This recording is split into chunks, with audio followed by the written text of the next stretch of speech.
oyagala omukolo gw'ogwenjawulo gubeere n'ebijjukize mu nnyumba yo kankwanjulire ba King Montage Photo Studio ffe bakafulu mu kkuba ebifaananyi n'okukola vidiyo. Olina wedding, birthday party, kukyala, nika, baby shower, photoshoot oba music shoot na buli kimu kyonna ky'oyagala ffe tusobola okuwa ebijjukize ebirungi eri ebirooto byo ate nno mwana wattu kusintiiza omuntu wa bulijjo. Tusange Bannankulabe ku Bitaala ku Prime Tower Level 3 Room D04. Okumanya ebisingawo tukubire ku nnamba zino noti 7 noti 2 emu noti 4 emu 25 oba noti 755 3 7 oba noti 777 noti 23 4 noti 5. King Montage Photo Studio ffe tusobola okuwa ebijjukize ebirungi ate nno mwana wattu kusintiiza omuntu wa bulijjo.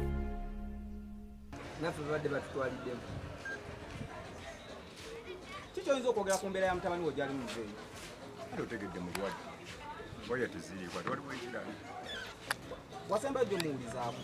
Nabagambye bamukwate bamuteke muno katukyali kuyambulade katumale okumaliriza ki.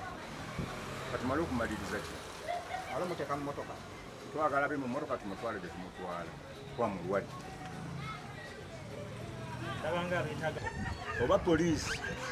Baite poliisi ebemukwate mutuze mu mmotoka. Omwana we yakola enkambi wali ekugenze. Wali enkambi namba. Bana beegaaya. Zeyi. Tabani yakola enkambi.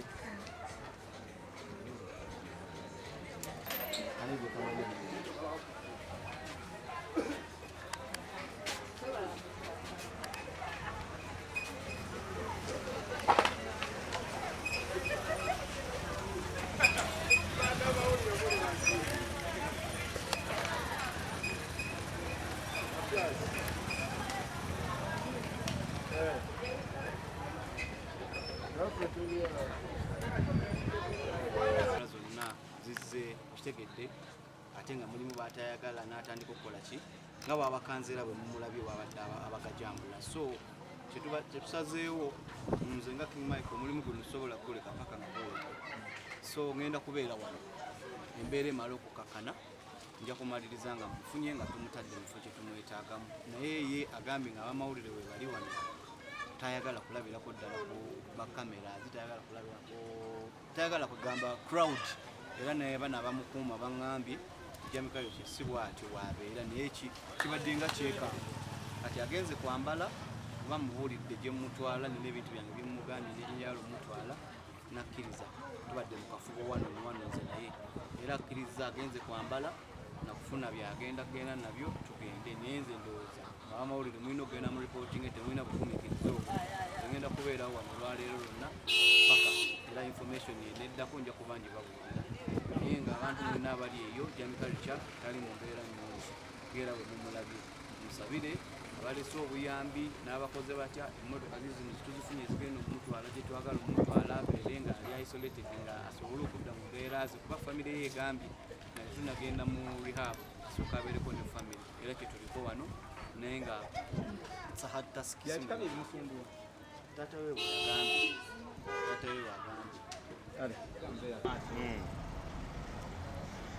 Jamikayo musajja muyimbi ate musajja muwandiisi at the same time. So Jamikayo alina project gye yampandiikirako.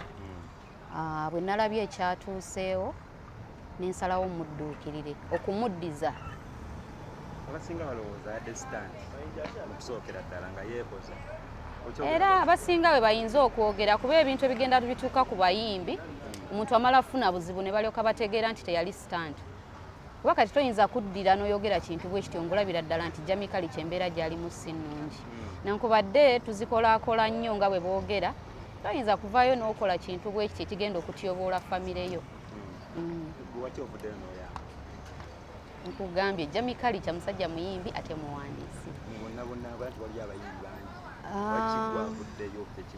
Abayimbi bangi. Nze Jamikayo si ye muntu ndowooza gwensoose okuyamba. Ate Jamikayo n'ekyanzijeeyo muyamba. Nze nga Jamikayo bwe twasisinkana mu studio yannyanguira nampa obudde bwe, so yali muntu mulungi ku sayidi yange. Twali ku Eco Vibes. Namusangayo nga bazze ate nange nalina project yali entutteyo. Ekyo kyo sikimanyi kuba simulabangako nga alina kyakozesa. Ekyo kyo sikimanyi. omuntu okuvaako tekitegeeza nti alina kukozesa biragalalagala okuvaako okitegeera waliwo embeera nnyingi omuntu wasobola okuviirako nga si biragalalagala byokka naye n'embeera gye tulimu ey'obutakola esobola okuggyako omuntu bw'aba nga omutwe gwe munafu asobola okuvaako. Tukulabye ofukamiridde taata we naye gwe oli wa mpisa nnyo. Omusajja oyo musajja mukulu, musajja musiraamu, ndi mwana musiraamu abanga taata wange. Simufukamiridde nti nina empisa nnyingi nnyo ate siri mwana muganda wabula kyemmanyi ekyo kiraga nti omuntu gw'oyogera naye omuwa respect. So omusajja mukulu ku ludda lwange. Abantu baje bagala kumanya bwakakuwa obuyimba bumeka yusitwalako kolabo ne Kalifagana naye Kalifa tumanyira katwana bakyala kolabo yategeye ekibatu. Kalifa musajja mulungi ate musajja ali talented. So nze okukola ne Kalifa kolabo tekitegeeza nti yategeye ekibatu wabula twakola romance. Baby oli romantic nze njagala romance. Baby oli romantic nnyo njagala romance. Onkuba okukira ku makansi. Idea yali ya Kalifa nawandiika ekintu ne tukikola. Twali ffenna mu studio actually tekyatwala bbanga ddene. Project yali ndala nnyo naye n'abanga alina idea ne tukyusamu ne tukola. Amunange nze nnyinza okuba nali wa mukisa naye nga tebyali mu kutega kibatu. Temwali mu kutega kibatu.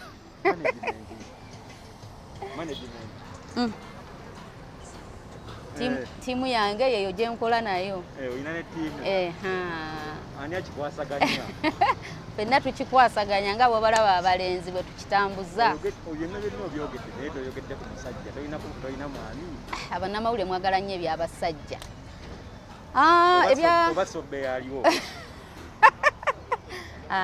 Nedda. Shaki Osiri mukyala mufumbo. Ndowooza era bwe naaba ntuusizza nja kubayita. Bannamawulire balina okubaawo mbanjulira omuntu. Wakamufuna ofunye wamufuna. Nja mwanjula. Ekyo tusooke tukireke nja mwanjula bw'anaaba atuusizza. Otuzzaako ki? Kayimba kyakaddako.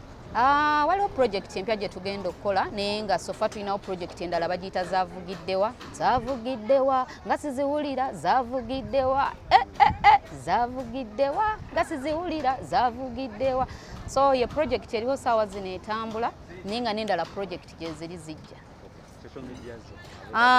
Social media ku YouTube Shaki OUG, Facebook page Shaki OUG, Instagram Shaki OUG. Shaki OUG buli wamu, buli agala music wange, buli anyumirwa music wange, nsaba bampagire. Mwana mbeera obimanyi naawe. Omugatto. Ndi ku tiimu ennene ate tiimu ennene tiimu evuddeyo neyamba kyogamba ezenga tozigenda ogibula. Ne kati gwe buli wamu obeerawo kasente story.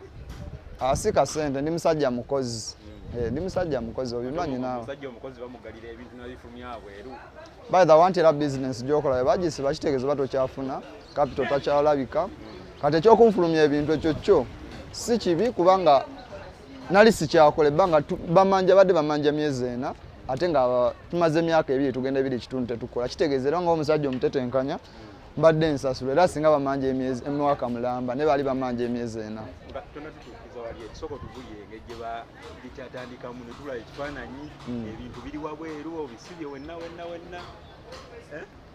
Kati abanda bamwenna njagala mbannyonnyola kyali bwe kiti nti nze Kalifa bosi wange ate ng'era musajja wa kitiibwa naye bwe ntobye naye era ntobye naye kubanga buli omu akimanyi n'abantu bennyini bakimanyi kati bwe kyenakola bwe yalaga enjuye nze saamanya nti avudde masanafu bwe yali n'agenda mu njuye nera ndiodi wange yankubira essimu n'angamba mwafunye ssente oli mu kizimbe kati nsasula ngenda okubira ku Kalifa nga tamanyi nga tankwata.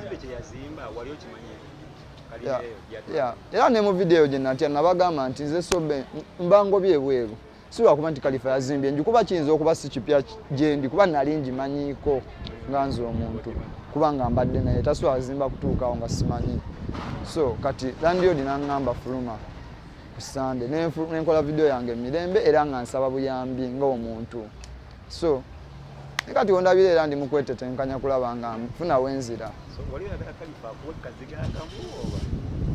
Nali saagala naera nze mu video mwakitegeera nali sibwagamba nti Khalifa ampe kazigo kubanga singa nandibadde mbesingira ku Khalifa singa yali akola nene yali takola kitegeera ate nga nange embeera njitegeera ensonga lwaki ne mu video nabagamba nze nkoze no video si lwakuba nti Khalifa nkoze no video nga ekindiko ffenna tuli mu mbeera mbi naye mukimanyi nti kati Sobbe bw'omusanga kabalaza nabagamba nti bw'omusanga kabalaza ke kabo watokuba kyekyankozesa video abantu bandabe kuba omuntu asobola okusanga nakuba emigo ng'amanyi oli mubbi kitegeera era video eyo nenyambako era omuntu wansanze agamba Sobbe n'atankuba kinali njagala otegeeze eggwanga nti siri bulungi nsula bweru onsanga emakindi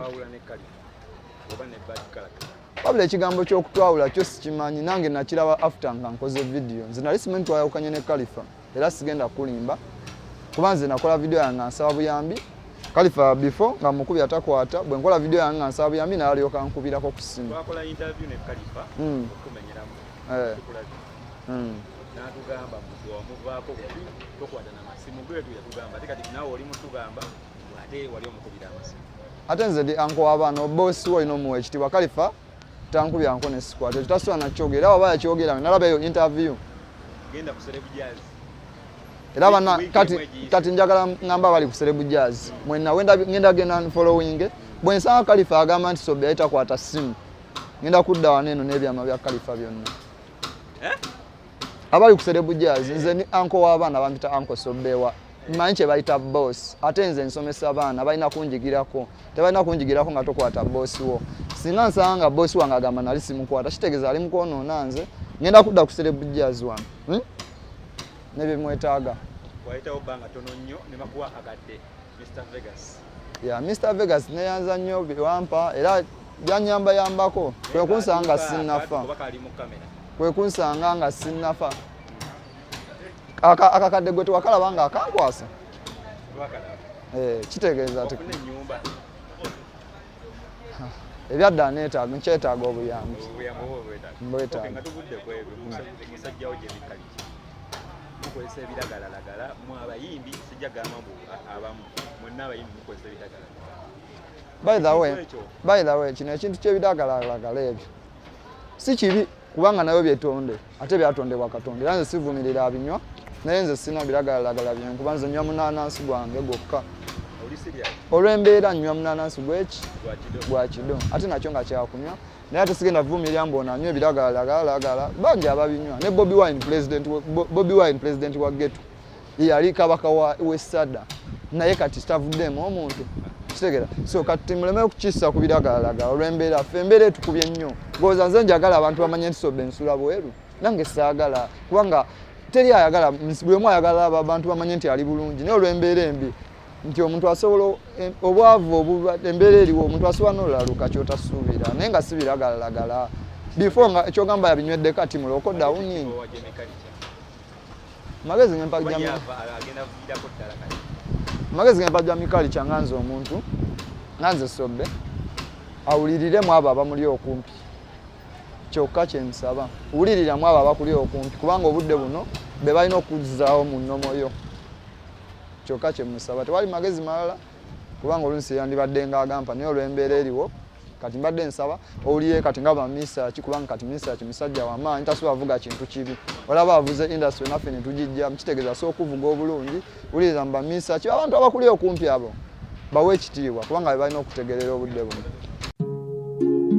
Oyagala omukolo gw'enjawulo gubeere n'ebijjukize mu nnyumba yo kankwanjulire King Montage Photo Studio ffe bakafulumu okukuba ebifaananyi n'okukola video olina wedding birthday party kukyala nika baby shower photoshoot oba music shoot na buli kimu kyonna ky'oyagala ffe tusobola okuwa ebijjukize ebirungi eri ebirooto byo ate nno mwana wattu kusintiiza omuntu wa bulijjo tusange bannankulabe ku bitaala ku Prime Tower Level 3 Room D04 okumanya ebisingawo tukubire ku nnamba zino 07 2 1 4 25 oba noti 755 3 731 oba noti 777 noti 23 4 noti 5. King Montage Photo Studio ffe tusobola okuwa ebijjukizo ebirungi ate nno mwana wattu kusintiiza omuntu wa bulijjo.